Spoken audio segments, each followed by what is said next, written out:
Hey, what's up, everybody? XJoe81X here.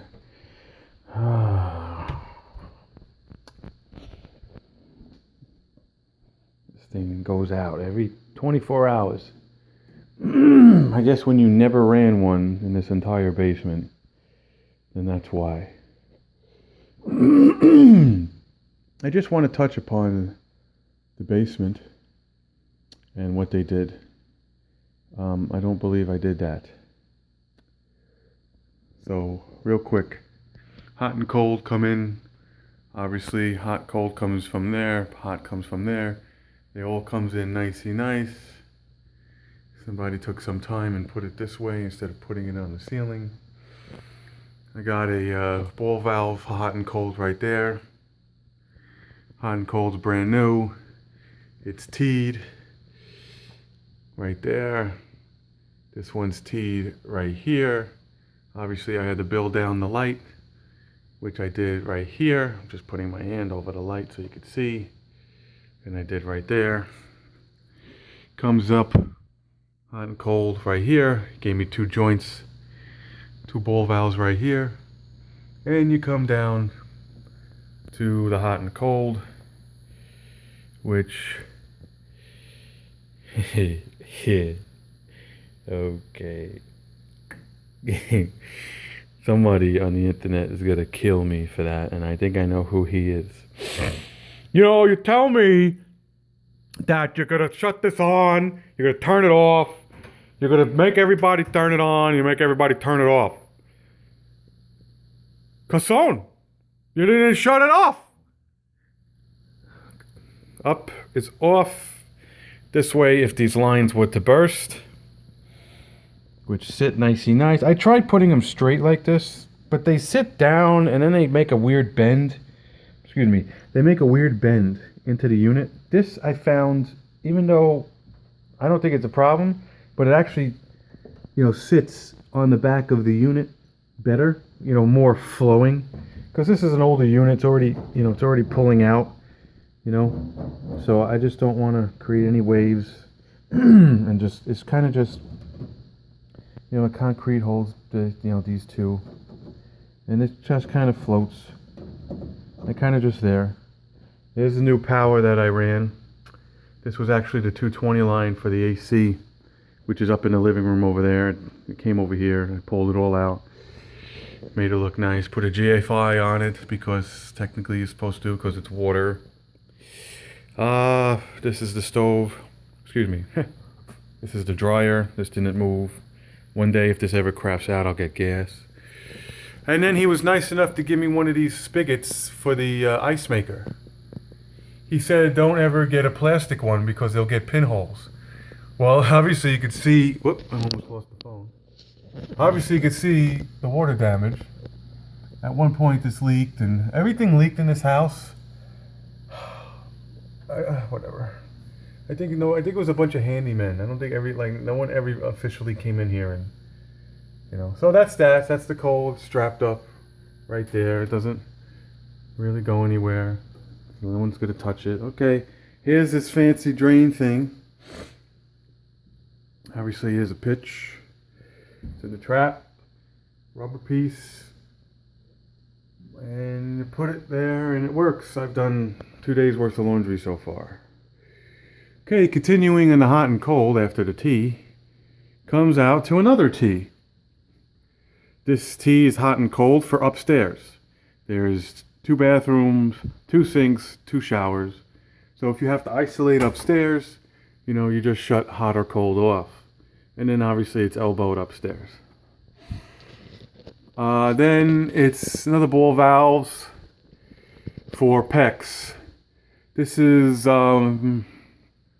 an overhang to about there, and it overhangs, and there's a big concrete stairs there because there used to be a door up there before my time, and this freezes, it's cold, blah blah blah. So PEX is better to put up there. I had the cold line running on the left and the cold hot line running on the right, and we changed the drain. I'll show you that upstairs. And he put a nice strap, put the drain in the corner, and the drain is sloped into the stack. We capped this off, which was original. And if I ever wanted to get a slop sink, all you would have to do is tap off the hot and cold wherever. You know, maybe right here. You go up in the bay and then you come back down behind the slop sink, and then you get a pump. I'd probably come off at that outlet. I'd go up and over, put an outlet right here, and then the pump could go into here. Or they would put a trap and then a pump, you know, maybe something like this. But it's all ready. It's nothing that can ever get done. The slop sink could definitely get bolted to the foundation. It could definitely get plumbed in from the hot and the cold. It's not a big deal. And then the dryer. At first I had the dryer coming down this way. It came down this way, and then it went on the sill here, and then it made another elbow. Well, everybody tells me that every time there's a bend, you know, it's not good. I said, all right, so I went straight up, put a piece of wood here, and then I put a single flow from Home Depot. Gotta put this together more.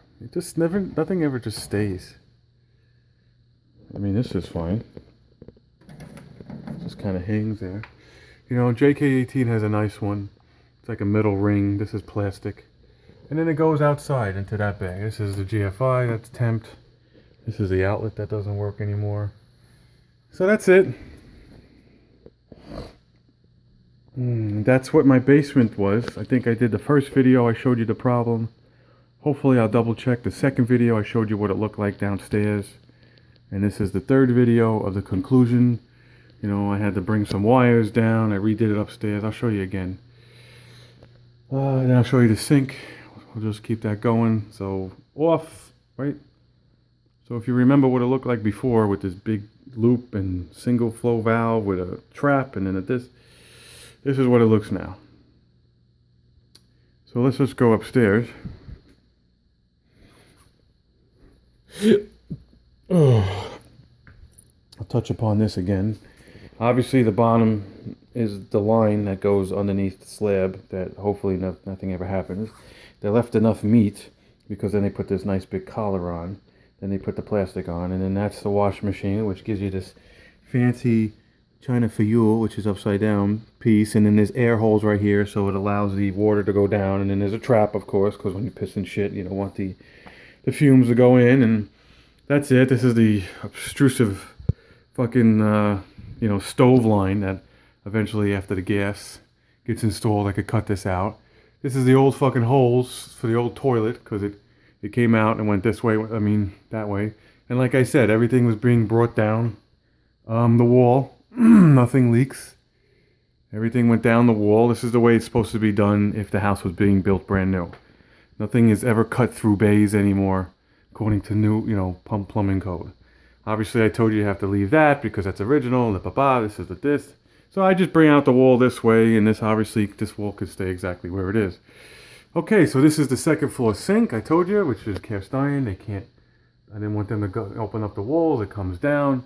It gets trapped out. These two are vent lines, which is also cast iron. So this is just air, so it doesn't matter. This is just air before water. Okay, this is the toilet. This is the other toilet. And it's the shower. And this is the wires I cleaned up because they were just floating. So I just put them in the bay. You know, this thing will just kind of stay there. What I'm going to do is probably just get some drywall and just close that off so the basement's not exposed. But let's shoot upstairs real quick to kill this video. I got a new kitchen sink. Excuse the mess. Same size, 33 by 22. But it's definitely, it just looks so much bigger. Comes with the faucet, comes with everything from Home Depot. It was like $220. It's gonna fucking break. And you know, that's it. So you got your PEX lines that come up right there, and he says he puts them into copper. That's what he does. Doesn't matter. He says PEX lines, just whatever. Then he straps it to the left, which is hot for the dishwasher, and then he goes up. I don't know why he went so high. Guess that's just what he did. Excuse the light because there is none. And then that's it. He comes out with the faucet connectors. This black thing is obviously this sprayer nozzle comes off. And that's it. You know, you got to come down with brass because that's just, you know, he doesn't like to do plastic. And then you come with to a connector. And then there's a nice big trap. It's in the back, you know, pitched. 1/8 inch every foot, you know, pitched. And he gives me this little, I want to call it like an aerator. He says obviously every time there's a sink or a tub, you're supposed to have air. But because this was an afterthought, because the sink was to my right, he said, this is a little piece that, acts as a vent. Just throws the air. What is this? Automatic focus. Okay. So that's the trap. Nice. Doesn't leak. Like I said, the sink used to be here when the house was originally built. This used to be 2 windows. And then they put a door here, but then they kept the sink here. Then they did the conversion. So that's it, everybody.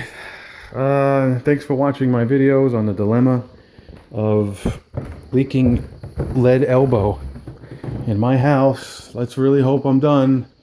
Eventually down the road, what I'm going to do is sister up these beams. These are 2x6s. So because I'm just opening up this room eventually, just sister them all. It looks like shit. It looks like maybe 1, 2, and 3, and 4 will go back to the garage, and then this one will go back to the door. Maybe I'll try to get one over here. But whatever. It's something. I need to sister this up. It bows upstairs. Now that the weight's gone, it won't bow no more, but it's good to just put a nice couple fresh pieces in and just shoot them in with, heavy nails. But that's another video and another time. Thanks for watching. Hit like, hit subscribe, and we'll see you in the next video.